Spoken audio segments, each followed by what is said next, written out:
Chers auditeurs, chères auditrices, bonjour, soyez bienvenus dans cette nouvelle rencontre avec notre admirable, honorable invité et l'analyste politique François Martin. Bonjour Merci. et merci infiniment. Quel honneur de vous recevoir, quel honneur de vous recevoir au cours de la semaine. C'est bien aussi, comme Jacques Beau, c'est bien pour la santé, pour la résistance morale, de vous recevoir, de recevoir des gens libres, des Oh hommes là là. libres.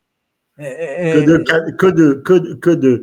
J'avais fait une fois, j'avais reçu Védrine et je lui avais fait tous tes compliments. Et à la fin, il m'a dit, il faut pas faire des compliments comme ça parce que c'est un avis de décès quand on fait ça. Vous êtes formidable, Ah, merveilleux, extraordinaire. Ça veut dire au revoir et merci, vous êtes mort. Non, je plaisante. non, non. En Je tout cas, parle de la c'est mentalité, réciproque, c'est réciproque. je parle de la mentalité orientale, surtout tunisienne, sentimentale. Et C'est ça. tu sais mieux que moi, la sentimentalité tunisienne. Voilà, absolument. François, on a beaucoup d'actualités à Oh là décrypter là. avec vous pour cette semaine. On commence avec cette annonce choc.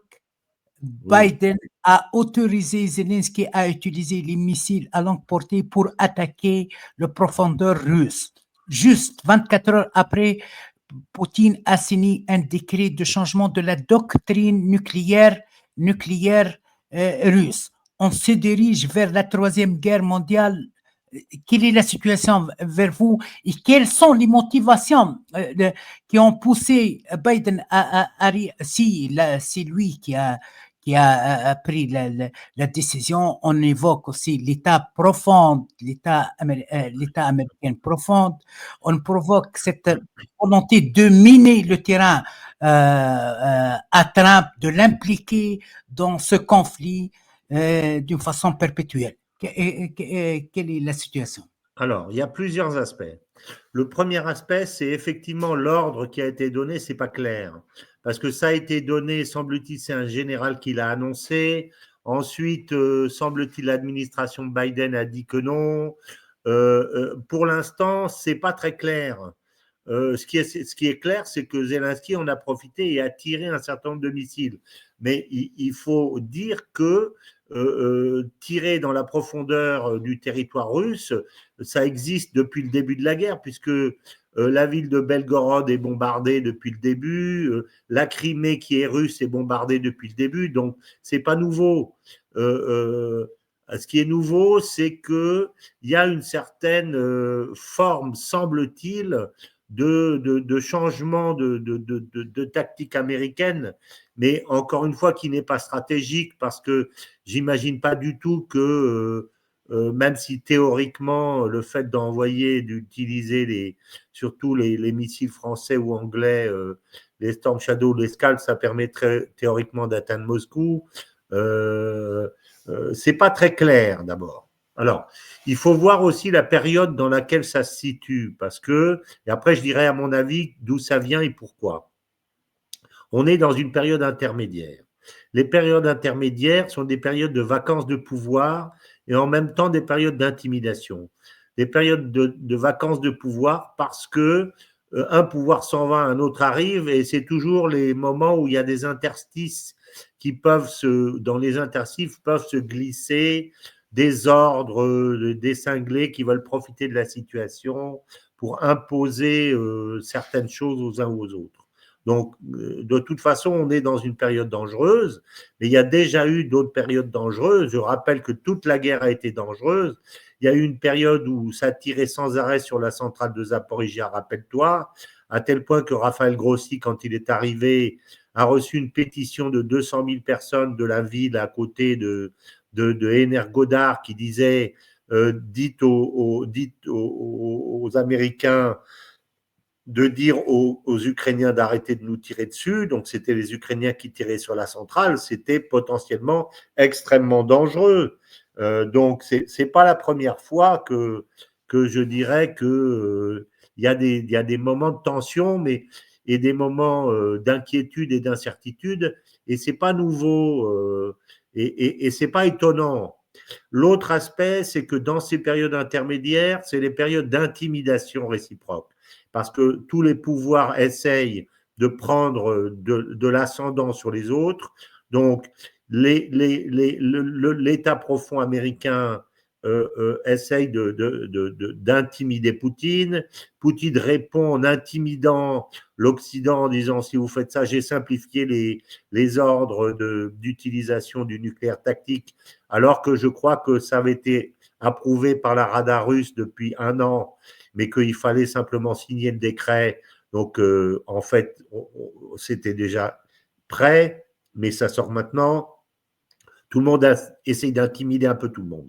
Mais surtout, je pense que, comme dit le proverbe, les imbéciles regardent le doigt et le sage regarde la lune.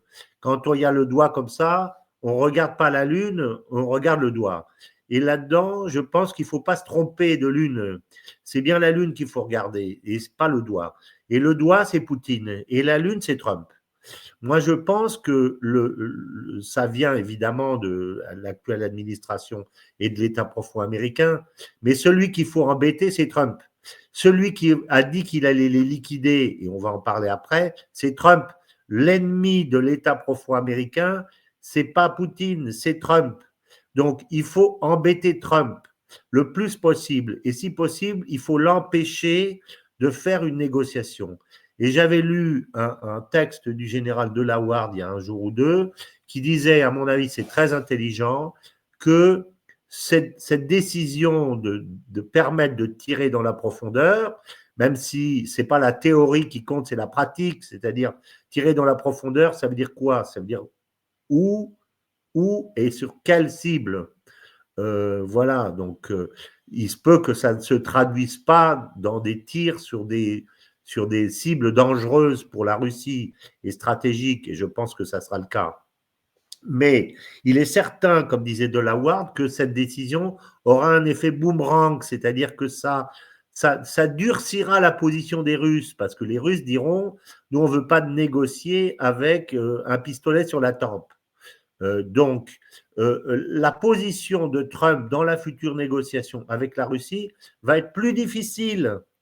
Et Trump, probablement, à mon avis, va être obligé de lâcher plus de choses dans une situation plus dangereuse et plus tendue.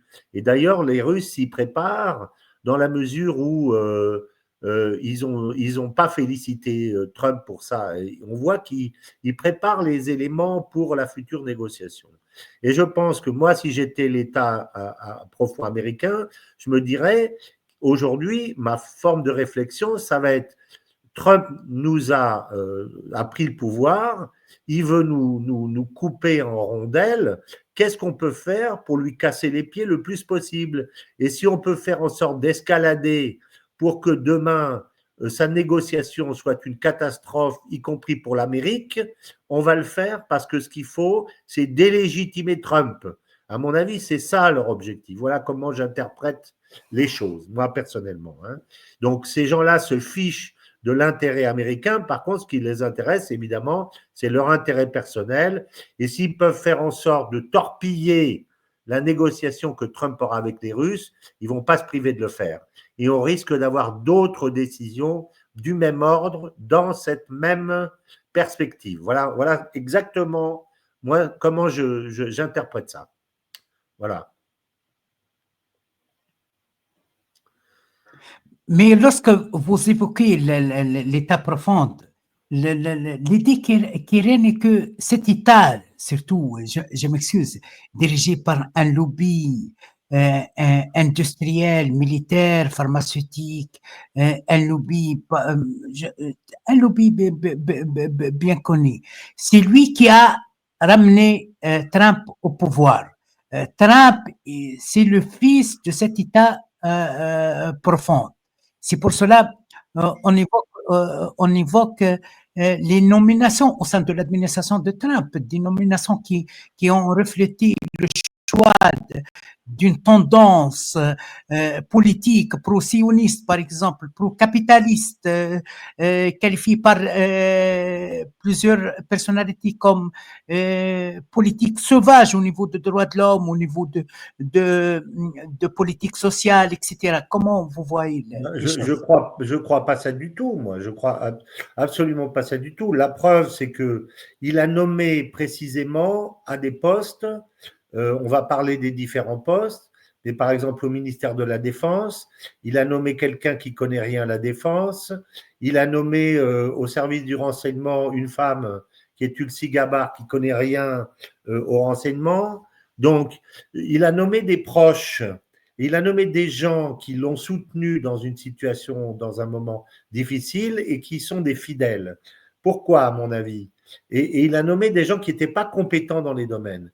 Je pense qu'il ne veut pas nommer, par exemple, à la défense un général, parce qu'il pense que les généraux sont tous compromis avec l'État profond américain, qui est aujourd'hui un État démocrate. Moi, je ne partage absolument pas l'idée comme quoi Trump a été ramené par l'État profond américain.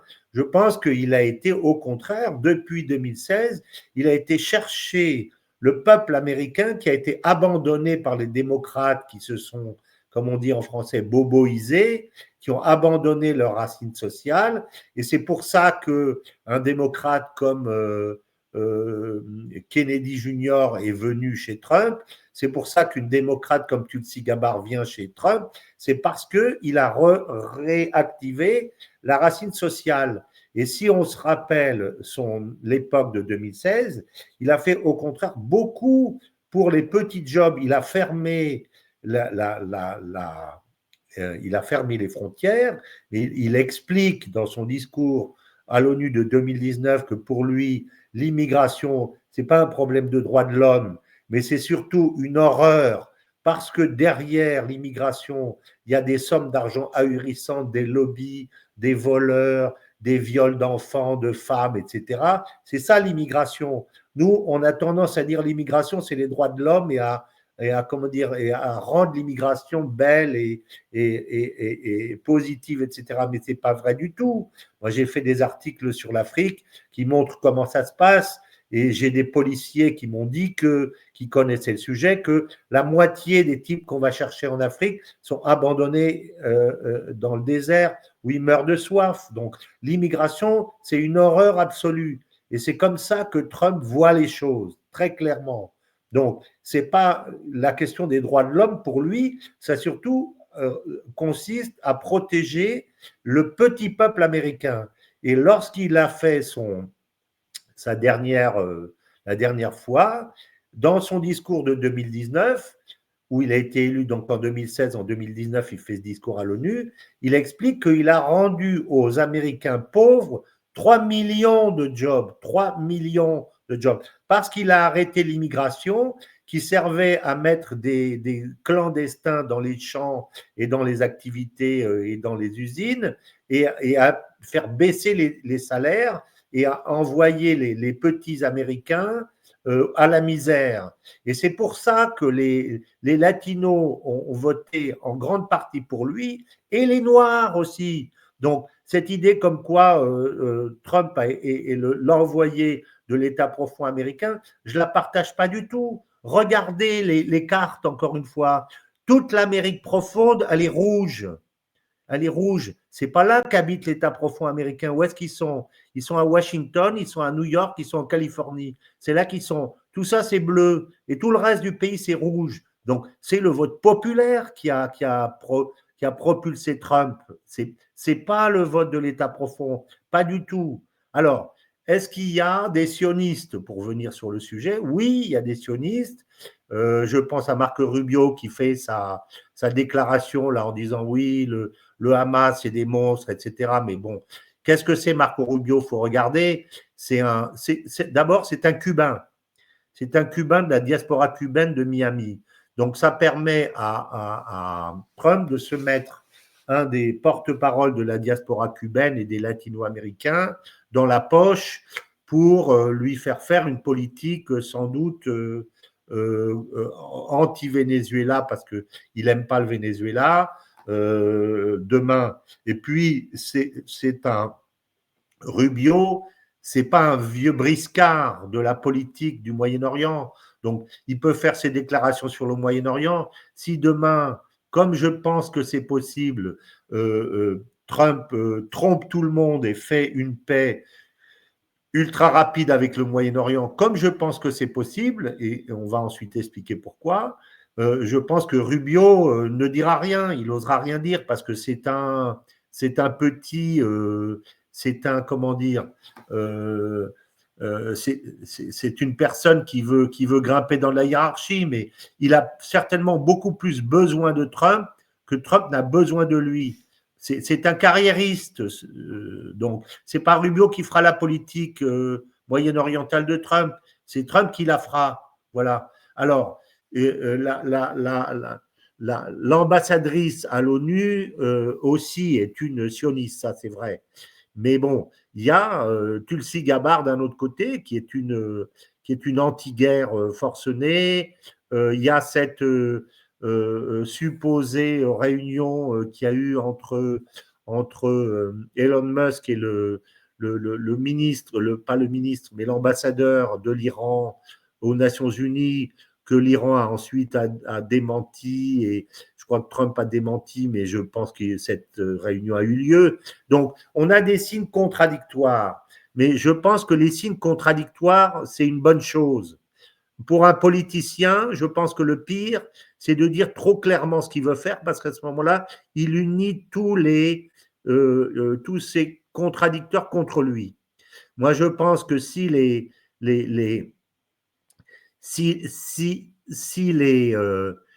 pieds noirs et les partisans de l'Algérie française avaient été un peu moins naïfs, quand le général de Gaulle leur a dit « Vive l'Algérie française » et « Je vous ai compris », je pense qu'ils auraient dû se rendre compte qu'il était en train de les rouler dans la farine et qu'il allait leur faire un coup de poignard dans le dos. Mais, parce que quand tu veux faire quelque chose en politique, souvent, tu remarqueras, tu dis le contraire, parce qu'ensuite, l'effet de surprise, quand tu trahis tes soutiens, l'effet de surprise est plus rapide et tu as plus de chances de faire passer ton truc.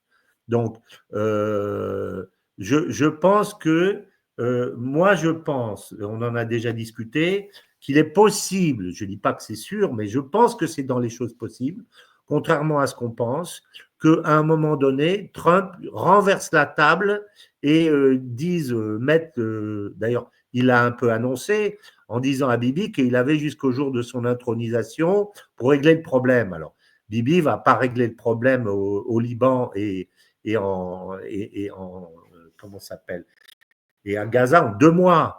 Donc, s'il lui dit ça, ça veut dire le jour de mon intronisation, tu n'as plus d'argent. Je pense que c'est ça qui va se passer. En tout cas, c'est ça qui peut se passer.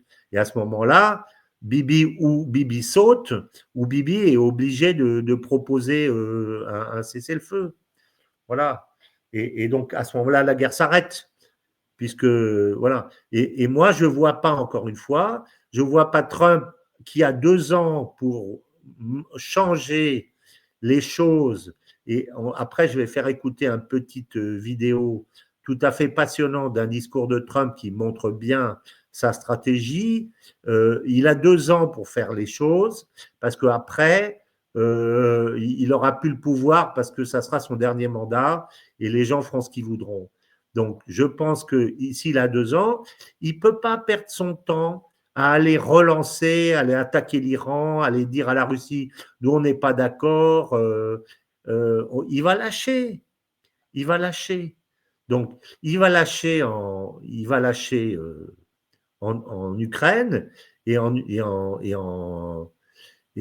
à Gaza, il va dire on arrête de payer. Voilà. Il est là. Les États-Unis sont le perdant dans cette guerre Nord-Sud. Le perdant dans une guerre Nord-Sud, il rentre chez lui, il s'en va. C'est ça que je pense. Voilà. Voilà, je pense. Donc, les apparences peuvent être trompeuses dans certains cas, mais tu constateras qu'il y a aussi bien des gens qui vont dans un sens que des gens qui sont dans l'autre. Donc, Trump a relativement les mains libres aujourd'hui. Beaucoup plus que lors de son premier mandat. Voilà ce que je pense. Et comment vous avez lu la réaction de Poutine en modifiant la doctrine nucléaire? Est-ce que ça augmente le risque d'une confrontation nucléaire? Non, parce que en fait, le risque de cette confrontation nucléaire, il était déjà là. Encore une fois, cette décision avait été approuvée par la Rada, je crois qu'il y a 1 an ou plus. Donc, Poutine ne fait qu'entériner, il a simplement retardé le moment où il signe le décret correspondant, parce que c'est le bon moment aujourd'hui pour dire aux petits occidentaux, ben restez chez vous. Mais tu penses qu'aujourd'hui, alors que Poutine a fait cette partie d'échecs qu'il est en train de gagner contre tout l'Occident réuni depuis 2 ans, et en même temps, il construit son avenir avec Kazan, avec les BRICS, etc., dont il est le principal instigateur, c'est pas aujourd'hui qu'il va aller se mettre à envoyer des bombes sur la Pologne, sur la France, ou sur un. Il va pas faire ça. Il a pratiquement gagné sa partie. Quand tu fais une partie d'échecs qui dure 6 ou 7 heures, c'est pas au moment où tu as acculé ton ennemi, ton adversaire dans un coin et tu es en train de lui coincer sa dame ou son roi, c'est pas le moment où tu vas te mettre à envoyer tous tes pions et tes tours et tes fous à gauche à droite dans des manœuvres risquées, dangereuses. Tu fais pas ça. Tu restes sur ta ligne. Il est parfaitement sur sa ligne. Aujourd'hui, il accélère la destruction des systèmes électriques ukrainiens parce que l'hiver va arriver et qu'en hiver, c'est toujours la période où les Russes aiment bien faire des attaques et des accélérations parce que les chars peuvent mieux avancer sur la terre gelée. Donc aujourd'hui, l'Ukraine est au bout du rouleau. La situation dans le nord, en Russie, est formidable parce que ce sont les meilleures troupes qui sont aujourd'hui dans la région, dans l'oblast de Koursk, et qui sont coincées. Donc lui, il préfère qu'elles restent là plutôt qu'elles redescendent et qu'elles aillent protéger Slaviansk, Kramatorsk, etc. Donc il les a emmenées dans un piège dans le nord où elles sont là. Ça lui permet de dire aux Américains, moi, tant qu'il y a les troupes chez moi, je ne vais pas discuter, donc ça lui permet de gagner du temps. Le froid va l'aider. La destruction de la situation est désespérée pour l'Ukraine. Les gens se rendent en masse.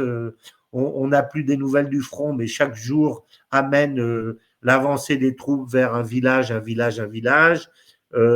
Les troupes dans le nord ne redescendront plus pour venir soutenir leurs autres. Ils n'ont plus de munitions, il n'y a plus d'argent, il n'y a plus de troupes parce qu'ils n'arrivent plus à enrôler. Donc, les mois qui viennent vont être des mois décisifs pour la victoire du Russe. Donc, il va arriver au mois de janvier ou février dans des conditions parfaites en disant, ben, vous voulez négocier, mais vous voulez négocier quoi? Qu'est-ce que vous avez à donner?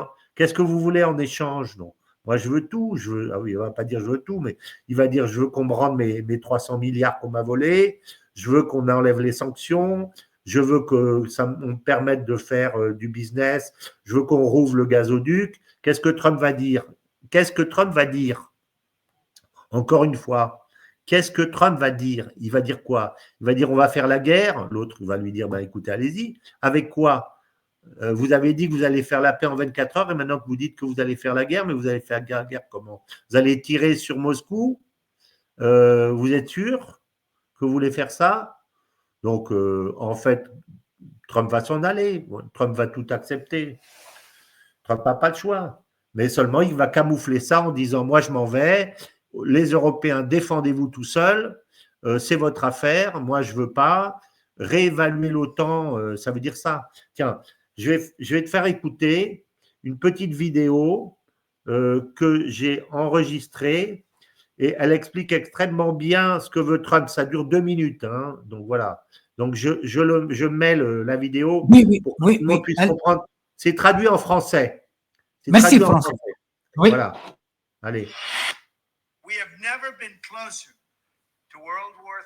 Nous n'avons jamais été aussi proches de la Troisième Guerre mondiale qu'aujourd'hui, sous Joe Biden.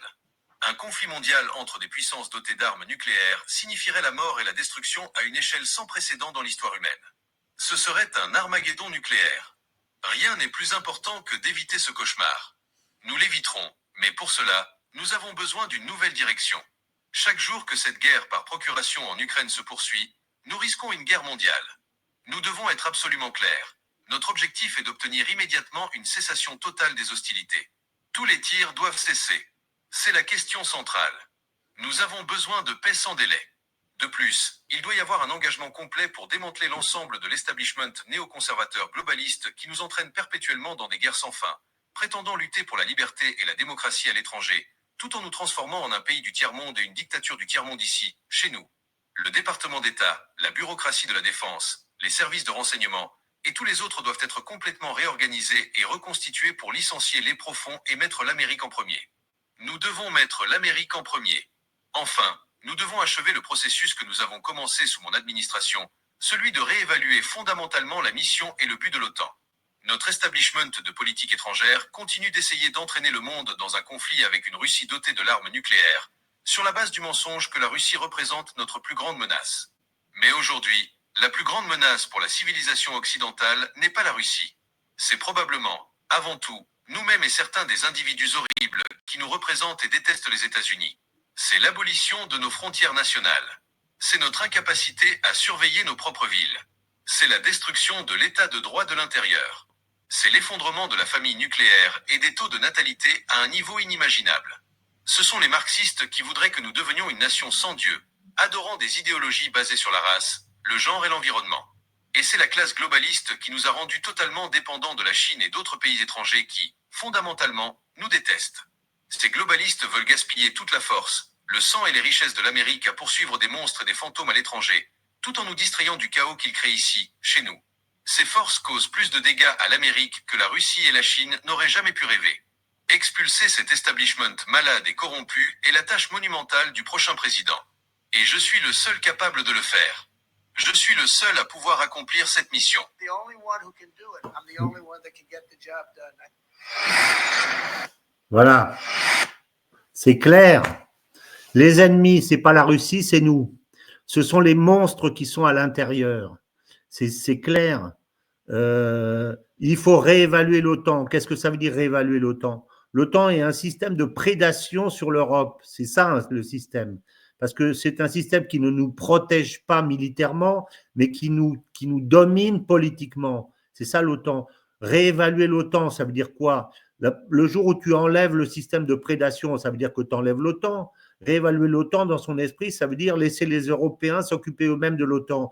Mais tu vas avoir la moitié des Européens qui vont dire bon, ben, vous êtes gentils, mais nous, on n'en a pas besoin, on préfère aller travailler avec les Russes, on n'a pas besoin de se protéger contre les Russes qui ne sont pas nos ennemis. Voilà. Et par ailleurs, j'ajoute qu'une des façons de faire de l'État profond américain pour essayer de se protéger, qui est ce que faisait l'administration Biden jusqu'à présent, c'est d'essayer de terroriser les Européens pour continuer à faire en sorte de voir les Russes comme des ennemis, des agresseurs, etc. etc. Donc c'est ça aussi qui est aujourd'hui. Ce qui tient l'Europe, c'est la peur de la Russie. Mais cette peur est irraisonnée. La Russie est européenne. Depuis quand on a peur? Nous, on a cessé d'avoir peur des Anglais, des Allemands. Pourquoi est-ce qu'on a peur des Russes? En quoi les Russes nous ont-ils attaqués? Même au niveau de l'Europe, au niveau des dirigeants européens, j'ai senti implicitement malaise qui règne suite à l'annonce du président américain d'autoriser l'utilisation des missiles à longue portée à l'Ukraine. Mais malaise avec, je m'excuse, avec un peu de lâcheté. On exprime notre crainte, notre malaise, mais on ne critique pas la décision. Comme ça a été la situation avec l'énergie russe. On accepte d'acheter l'énergie américaine. Les Américains, ils restent commercialiser l'énergie avec les Américains, mais nous, on accepte les choix américains. Comment vous expliquez je m'excuse, cette lâcheté au niveau politique européen? Bien sûr, je comprends très bien ça. Il faut bien voir que nous ne sommes pas l'Europe. D'abord, l'Europe est une construction américaine, pas une construction européenne. Il faut relire Annie Lacroix-Rise, il faut relire Éric Branca, il faut voir comment a été construite l'Europe. L'Europe a été construite et dessinée par un monsieur qui s'appelle Jean Monnet, qui est un agent de la CIA. C'est un agent de la CIA. Donc, c'est une Europe américaine qui est faite pour protéger l'Amérique contre le danger soviétique. C'est ça au départ. Ce n'est pas une construction des peuples qui ont décidé de se mettre ensemble. C'est les Américains qui ont construit l'Europe. À partir de l'Allemagne, où, d'après Annie Lacroix-Rise, tous les cadres de la République fédérale d'Allemagne étaient des anciens nazis qui avaient été recyclés dans l'administration allemande, parce que c'était ça que voulaient les Américains. Et puis en 91, lorsque l'OTAN aurait dû s'arrêter, les Américains ont voulu continuer dans un esprit, je dirais, belliciste et prédateur, et aucun des dirigeants européens, pas plus Mitterrand que les autres d'ailleurs, n'a été courageux pour dire votre truc, on n'en veut plus, nous on veut l'Europe de l'Atlantique à l'Oural, qui était la vision du général de Gaulle, donc on est les amis des Russes et on veut plus de l'OTAN. Donc l'OTAN a continué. Donc aujourd'hui, on est dans cette situation. Et les dirigeants actuellement de l'Europe ne sont pas des dirigeants qui ont été véritablement élus par leur peuple. Ce sont des dirigeants soviétoïdes qui ont été choisis par les oligarchies et par les États-Unis dans le cadre d'une alliance qui est un nouveau pacte de Varsovie où le dirigeant est à Washington. C'est ça, ces dirigeants. Ce sont des serviles qui ont été choisis par les grands banquiers, les Soros, les dirigeants européens, les Van der Leyen, etc., mis en place par le pouvoir américain. C'est ça aujourd'hui l'Europe. Donc, ils sont aujourd'hui entre les deux. Je pense qu'il s'est passé la même chose au niveau soviétique lorsque Gorbatchev a remplacé, qui était le président, ça devait être Andropov, je ne sais plus lequel a été le dernier président. Ils se sont trouvés un peu entre les deux en se disant, ben nous, on doit allégeance à ceux qui nous ont dirigés, mais aujourd'hui, la direction change. Donc, à qui on doit obéir, à l'ancien ou au nouveau? Donc, on est dans une espèce de situation un peu bizarre où aujourd'hui Trump commence à dire l'inverse de ce que eux ont toujours entendu, mais eux ils savent plus très bien s'ils doivent encore obéir aux anciens lobbies ou aux nouveaux. Donc il reste, ça donne cette impression de gêne que je partage. Alors pour compléter ça en disant que aujourd'hui nos démocraties sont des démocraties dévoyées, il n'y a qu'à voir ce qui s'est passé à l'époque avec François Fillon. Le principal opposant a été mis en examen pendant la campagne électorale et tous les journaux, toute la presse a pris fait et cause pour M. Macron qui faisait la une de Paris Match et tous les journaux toutes les semaines. Bon, pour moi, c'est un système soviétoïde, c'est pas les peuples qui l'ont élu. Et aujourd'hui, qu'est-ce qui se passe?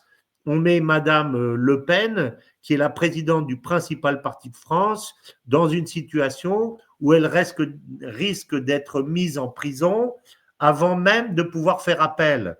Pour moi, c'est un putsch, ça. C'est une justice, quel que soit ce qu'on peut penser de Madame Le Pen, mais c'est une situation. Moi, j'ai honte d'être français quand j'entends ça. Tous les Français devraient être dans la rue en disant on ne veut pas de cette démocratie bidon. C'est pas, on n'est plus dans une démocratie quand on voit ça. On ne peut pas se permettre de prendre. Ça sort juste maintenant, au moment où on se demande si Macron ne va pas sauter, où il ne va pas être obligé de démissionner, parce que si on ne vote pas le budget, s'il y a une motion de censure, je me demande même si on n'a pas fait ça maintenant précisément pour faire un espèce de deal avec Madame Le Pen, sans le dire, en disant à Le Pen, si vous votez la censure, de toute façon, Macron sera obligé de démissionner parce que comme il n'aura pas de gouvernement, ben, il ne trouvera pas de nouveau Premier ministre. Il sera obligé d'aller dans la rue devant l'Élysée tous les matins en arrêtant les gens en disant « vous ne voulez pas être Premier ministre ?» Et donc, il n'en trouvera pas, donc il sera obligé de démissionner, mais vous serez en prison. Donc, si vous voulez qu'on vous relâche ou qu'on ne valide pas cet élément de l'avocat général comme quoi la décision devrait être comment dire, la décision serait exécutoire avant l'appel, s'il vous plaît, ne votez pas la censure. Je mettrais presque mon billet qu'il y a une espèce de saloperie comme ça, un deal pour lui dire, voilà, là vous jouez votre carrière, si vous votez la censure, vous jouez votre carrière. Donc, je serais presque prêt à parier que le RN ne votera pas la censure pour sauver la tête de Marine Le Pen. Je serais presque prêt, on va le voir. Mais bon, tout ça pour dire que nous sommes plus une démocratie et je pense que nous ne l'avons jamais vraiment été. Donc, pour répondre à ta question, cette espèce de gêne de tous ces pays ne m'étonne pas. Voilà. Chacun cherche son chemin. Et aujourd'hui, je pense que si, comme je le pense, Trump liquide l'OTAN, comme il semble le dire dans le message il parle de réévaluation, mais ça veut dire liquidation, eh ben, il y a un certain nombre de pays qui vont se précipiter vers la Russie. Et le premier pays qui va se précipiter, ça va être l'Allemagne. En quoi l'Allemagne a besoin de l'Europe à partir du moment où les Américains leur disent « défendez-vous tout seul et payez ». L'Allemagne va s'en aller vers la Russie parce que elle a été trahie par les Américains. Ils l'ont pas dit, mais c'est rentré dedans. Mais à mon avis, c'est très profond dans leur tête. Par ailleurs, la coalition au pouvoir est en train de se faire manger par la droite et la gauche nationaliste en même temps. Donc pour eux, c'est une question de survie d'aller retrouver, économique et politique, d'aller retrouver du gaz russe. Donc c'est pour ça que Scholz, comme je le prévoyais, a passé 1 heure avec Poutine au téléphone. Alors il lui a rien dit du tout parce que politiquement aujourd'hui, il peut pas aller plus loin, mais il a quand même pris son téléphone et il a appelé pendant 1 heure. Ça, rien qu'en soi, c'est un signe politique. Ça veut dire je suis d'accord pour vous parler. Et demain, dès que Trump aura annoncé que c'est à nous de nous occuper de notre propre OTAN, il dira OK, et puis il ira voir Poutine direct pour ouvrir le pipeline. C'est la première chose qu'il fera. Donc nous, on va se retrouver tout seul, il n'y aura plus d'Europe, et à ce moment-là, on dira, ben voilà, qu'est-ce qu'on fait? Mais si nous, on n'est pas préparés, qui sont aujourd'hui les vrais nationalistes français avec de l'aura, du pouvoir, de la capacité de redresser notre pays? Je ne les vois pas. Hein. C'est ça l'inquiétude que j'ai, moi. Mais le chemin, je pense qu'il se dessine assez bien. Et aujourd'hui, on est dans un entre-deux. On est dans un entre-deux au niveau de l'administration américaine, d'où ce truc de frappe. Et on est dans un entre-deux au niveau des choix que vont faire les Européens. On voit que tout cet équilibre otanien qui a été créé après la guerre, il craque. On voit que ça craque. Ça va tomber. Oui. Voilà. J'aimerais bien, si vous permettez, François, terminer notre rencontre avec vous concernant la situation de Gaza. Et bon, Benjamin Netanyahu insiste. Comment vous expliquez la persistance de Benjamin Netanyahu de continuer cette boucherie contre l'humanité, contre les Palestiniens, contre les Libanais et contre les enfants, femmes, vieillards, etc. Même Benjamin Netanyahu vient de reconnaître son implication directe dans les attaques de Pepper, attaques qualifiées par plusieurs juristes comme attaques terroristes parce qu'il a visé aussi des civils, enfants, femmes, etc. Il a liquidé presque tout le rang de direction de Hezbollah, mais il continue cette guerre génocidaire malgré tout, malgré la montée de l'indignation, malgré les réactions même qui commencent à réagir même au rang des alliés, les Européens, etc.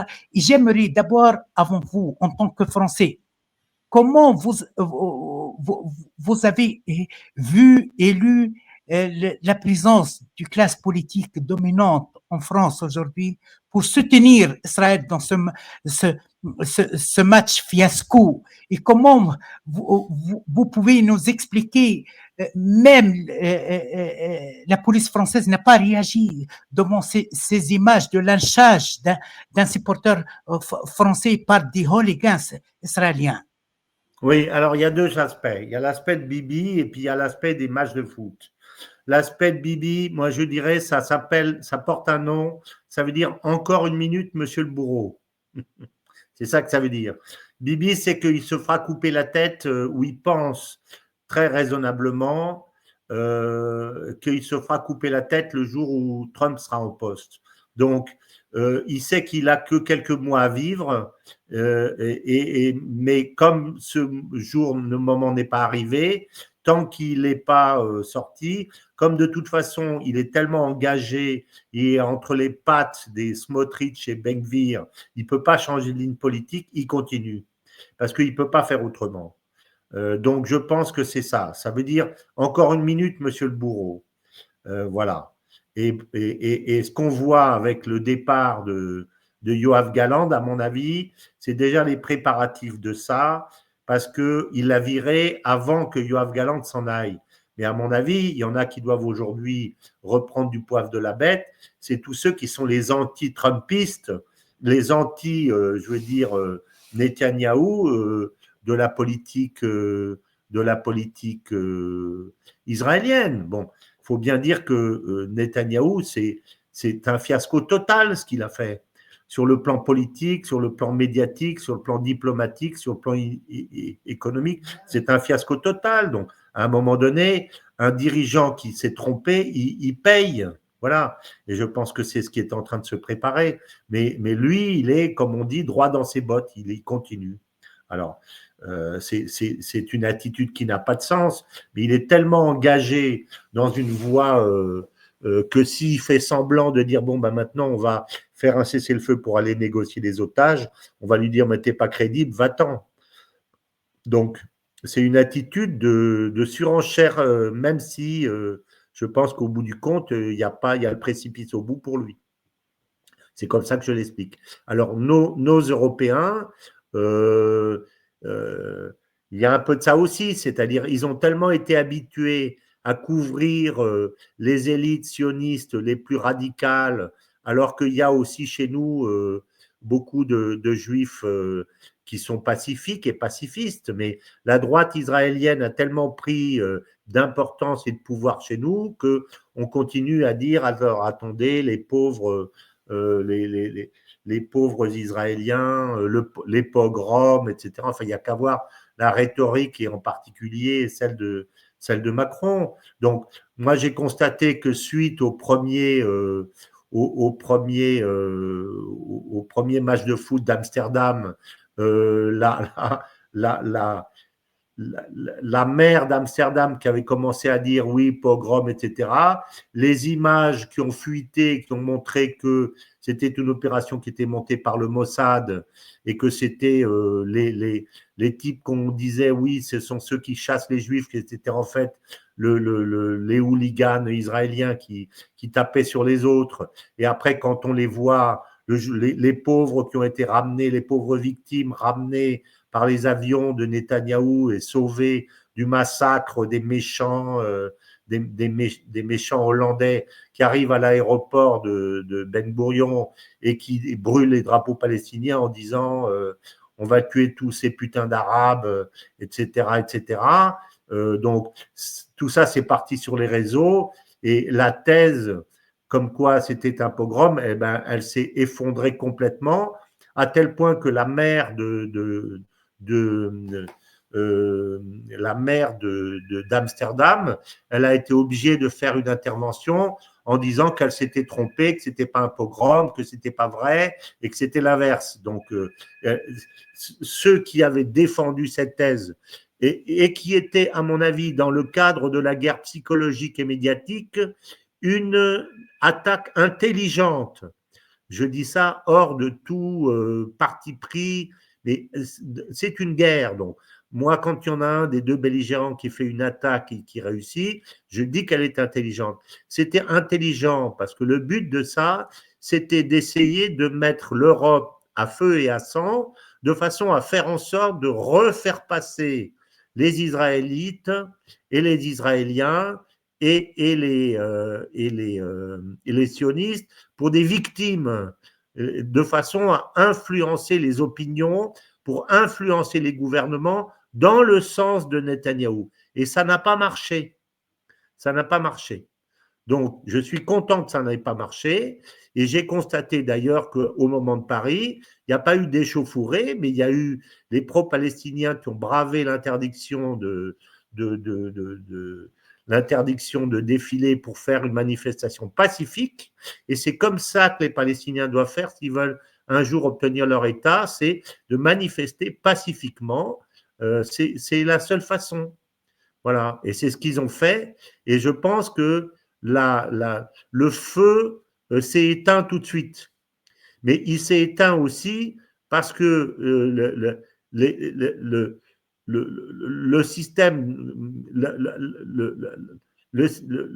la système qui a été mis en place par le Mossad avec cette opération d'Amsterdam était tellement grosse.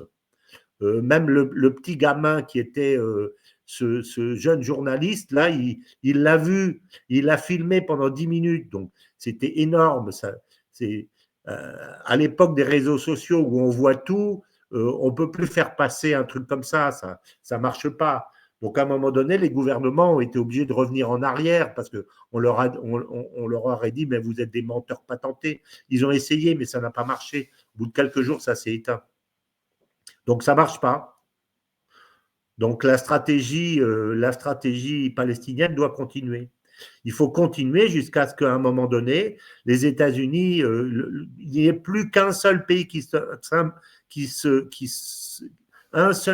s'oppose à la création de l'État palestinien à l'ONU, à la reconnaissance de l'État palestinien à l'ONU, c'est les États-Unis. Et ce jour-là, quand les États-Unis seront tout seuls, je pense que Trump peut régler le problème en disant, bon ben voilà, ce pays a son État. Et le jour où ce pays a son État, la situation locale change parce que ça veut dire que aujourd'hui, Israël occupe la terre d'un État qui ne lui appartient pas. Donc ça veut dire qu'on peut faire intervenir les casques bleus, etc. On est dans une toute autre logique. C'est ça qu'Arafat n'avait pas compris. Il avait fait deux erreurs. Une première erreur, c'est de porter la guerre sur le territoire européen avec des attentats, ce qu'il ne fallait surtout pas faire. Et la deuxième, c'est d'essayer de penser qu'il pouvait s'arranger sur la base d'une négociation locale avec les Israéliens. Mais il y en avait un qui avait le bâton et lui, il n'avait rien. Donc, comment est-ce qu'on peut espérer que celui qui a le bâton, il va accepter de jeter le bâton tout seul? Il a été naïf, Arafat, malgré tout ce qu'on peut dire sur la grandeur et le courage de cet homme. Il a été naïf. Celui qui a été intelligent, c'est comment il s'appelle? C'est celui qui a été tué. C'est lui qui est. C'est Sinwar, l'intelligent. Lui, il a compris que c'est la communauté internationale qui doit être retournée et qui doit prendre fait et cause pour la Palestine. Donc, il faut voler, encore une fois, à Israël son crédit victimaire. Le jeu, c'est ça. Il faut que ça soit les Palestiniens qui soient les victimes. C'est ça. Et encore une fois, pour répondre à certaines personnes dans les messages que j'ai entendus, ça ne veut pas dire que je dis que les Palestiniens sont des lâches. Les Palestiniens sont des gens extrêmement courageux. Mais la stratégie médiatique, c'est la réalité de ce qui se passe. C'est une chose. La stratégie médiatique dans le cadre d'une guerre médiatique, c'est autre chose. Aujourd'hui, Israël doit se servir les Palestiniens doivent se servir de ce qui se passe pour créer une stratégie victimaire qui vise à retourner en leur faveur l'ensemble des pays du monde, comme ont fait les Nord-Vietnamiens à l'époque du Vietnam. Exactement pareil. Voilà. Et c'est comme ça qu'ils gagneront. Voilà. Voilà, mon cher. Merci infiniment, François Martin, pour toutes ces explications. On vous donne rendez-vous pour la semaine prochaine. Voilà. J'ai peut-être pas raison, hein, mais c'est ma thèse. Hein. Je crois lire les événements comme ça. D'autres diront que non, mais moi je pense que c'est la bonne méthode. C'est la méthode pacifique et pacifiste d'une certaine façon. C'est la méthode de C'est Gandhi. bien que la liberté d'expression et la liberté de penser est sacrée pour nous. Hein. Absolument, tout à fait. Merci infiniment, François, et à la prochaine rencontre. Merci. À bientôt. Merci.